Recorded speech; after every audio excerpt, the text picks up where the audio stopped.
নমস্কার, কেমন আছেন আপনারা সবাই? ঋতুশ্রীর আরও একটা নতুন ব্লগ ভিডিওতে আপনাদেরকে অনেক স্বাগত জানাই। চলুন আজকের ব্লগটা শুরু করা যাক। সকালবেলায় ঘুম থেকে উঠে আগে কি করে নিয়েছি, আগে হেয়ারটা অয়েলিং করে নিয়েছি। তার কারণ তাহলে হেয়ারের মধ্যে অয়েলটা অনেকক্ষণ অ্যাবজর্ভ থাকবে। তারপরে কিন্তু আমি বাসি নাইটিটা ছেড়ে নিয়ে বাসি ঘরের যত সমস্ত কাজ ছিল সব কমপ্লিট করে এখানে আগে বেডটা পরিষ্কার করে নিচ্ছি।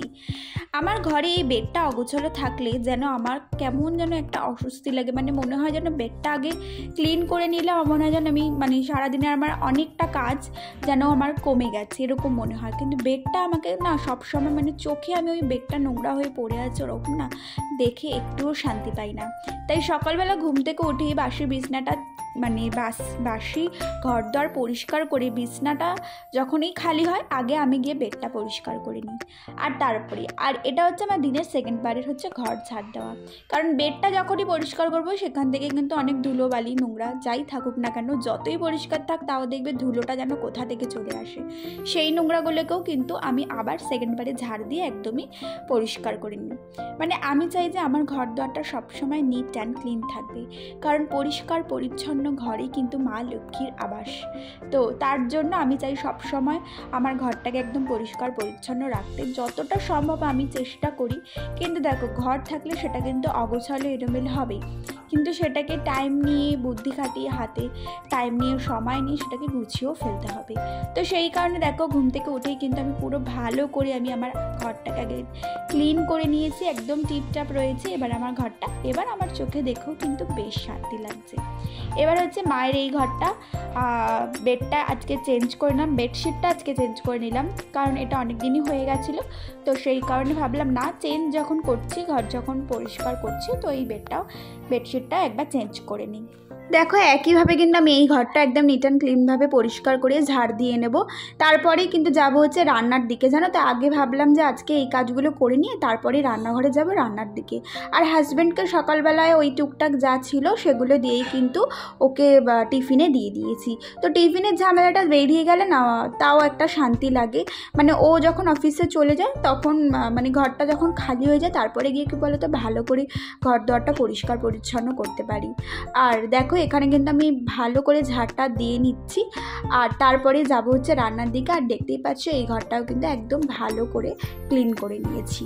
আর আজকে আমি টিফিনে খেয়ে নিচ্ছি হচ্ছে ওটস। আর এই ওটসটা দেখো একদম জাল দিয়ে, ওটসটা কোনো রকম ডালিয়া যেভাবে করে ওভাবেও কিন্তু খাওয়া যায়, বাট ওভাবে খাই না, এটা করি কারণ আমার মা শাশুড়ি মা উনি এভাবেই এখন ওটস খাচ্ছেন। তো যখন মা একটু বেশি করেই করে, সেটাও আমি খেয়ে নিই।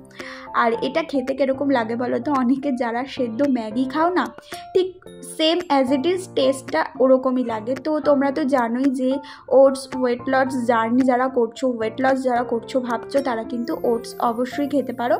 এটা খুবই হেলদি একটা ব্রেকফাস্ট, আর খুবই প্রোটিন হাইপার সব কিছু এর মধ্যে রয়েছে। তো সেই কারণে আমিও সকালবেলা এখন প্রায় বেশি দিনই বলতে গেলে ওটস খেয়ে নিচ্ছি। দেখো, তারপরে চলে এসেছি রান্নাঘরে। এখানে করে নিচ্ছি হচ্ছে আজকে একটু লতি করব, আর একটু ভাজা করে নিচ্ছি। আর কালকে লেফট ওভার কিছু তরকারি আছে জানো তো, তার জন্য আজকে খালি লতিটাই করলাম। আর তারপর দেখো, এখানে এবার হচ্ছে ঘর মোছার পালা। ঘরটা আমি এখানে খুব ভালো করে মুছে নেব। আর চলো বন্ধুরা, আজকে তোমরা কে কী কমেন্ট করেছো না করেছো সেই কমেন্টগুলো একটুখানি পড়ে নেওয়ার পালা। অঙ্কনা রিল লাইফস্টাইল দিদিভাই আমাকে কমেন্ট করেছিল, তোমার বাচ্চার জন্য অনেক অনেক ভালোবাসা রইল আমার তরফ থেকে। আর তোমার পরিবারে আমি নতুন এসেছি, আশা করি তুমিও আমার পরিবারে নতুন একজন সদস্য হবে। অনেক অনেক ভালোবাসা এবং অনেক অনেক শুভেচ্ছা দিয়ে গেলাম তোমার পরিবারের জন্য। তোমাকেও অনেক ভালোবাসা, অনেক শুভেচ্ছা রইল তোমার পরিবারের জন্য। অবশ্যই আমিও যাব তোমার পরিবারে, আর এভাবেই আমার পাশে থেকো। নিমা হোম ব্লগ দিদিভাই আমাকে লিখেছিল, কেমন আছেন দিদিভাই?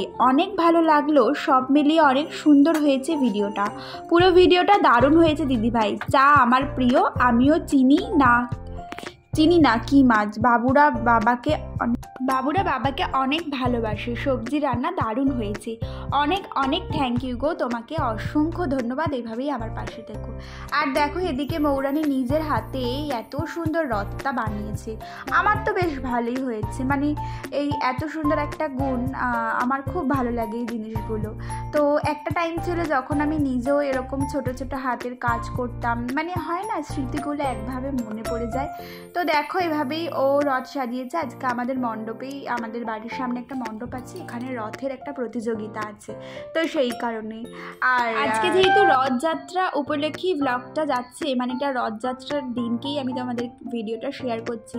দেখো আমি এখানে একটু জল, তার মধ্যে গঙ্গার জল শর্করার জন্য নিয়ে নিয়েছি, একটু চিনি আর তুলসীর পাতা অবশ্যই দিয়েছি ঠাকুরের স্নানের জলে, আর একটুখানি ফুল দিয়ে ঠাকুরকে মিলিয়ে মিশিয়ে স্নান করিয়ে দিলাম। আর অবশ্যই এর মধ্যে ছিল অনেক অনেক ভক্তি, যেটা সবার আগে, নিয়ম নিষ্ঠার আগেও কিন্তু ভগবানের সামনে আসলে ভক্তিটা হচ্ছে সবার আগে, নিয়ম নিষ্ঠা তো পরে। যদি তোমার মধ্যে ভক্তিই না থাকে তবে নিয়ম নিষ্ঠাও তুচ্ছ আমি মনে করি। তার জন্য অনেকটা ভক্তি নিয়ে আমি ভগবানের পুজো করি নিজের মতন করে। কি নিয়ম কি নিষ্ঠা ওগুলো তো পরে, আগে আমি মনে করি ভক্তিটাই হচ্ছে সবার আগে। আর আমি যে গুরুকে মানি সে হচ্ছে রাম ঠাকুর। আশা করছি তোমরা সবাই চেনো বা অনেকেই এই ঠাকুরের দীক্ষিত। তো রাম ঠাকুরের যে বাণী আছে তোমরা জানো, সেই বাণীতে একটাই জিনিস লেখা আছে, ভক্তি দিয়ে পুজো করলে ভগবান সেই পুজোই নেন। যাই হোক, চলো এখানে পুজো করে প্রাণ ভরে পুজো করে নিয়েছি আজকে। আর এখানে মাম্মাম তো রথ নিয়ে বেরিয়ে গেছে। আর এই দেখো আমরা চলে এসেছি এই মণ্ডপে। এখানে কত সুন্দর সুন্দর রথ এসেছিল, মানে প্রথমবার কিন্তু আমাদের এই মণ্ডপে রথযাত্রা উপলক্ষে এটা হলো, বেশ ভালো হয়েছে। আর আমাদের মাম্মাম কিন্তু সেকেন্ড প্রাইজও পেয়ে গেছে। এভরিওয়ান, তো দেখতেই পাচ্ছ এখানে কিন্তু রেডি হয়ে নিয়েছি, আর ছেলেকেও কিন্তু রেডি করে দিয়েছি, এখন শুয়ে আছে।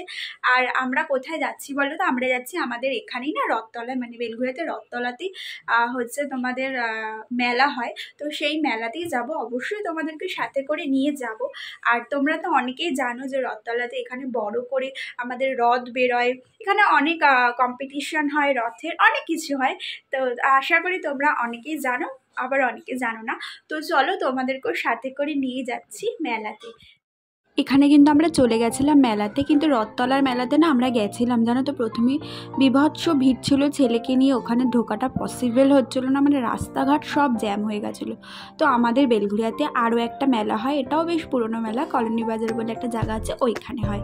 তো এই মেলাটায় গেছিলাম। আর দেখো কি সুন্দর এই শোপিসগুলো। আর ছেলেকে এখানে প্রথম ওর বাবাই খেলনা একটা বেলুন কিনে দিয়েছে। আজকের ভিডিওটা এইটুখানি, সবাই খুব ভালো থেকো।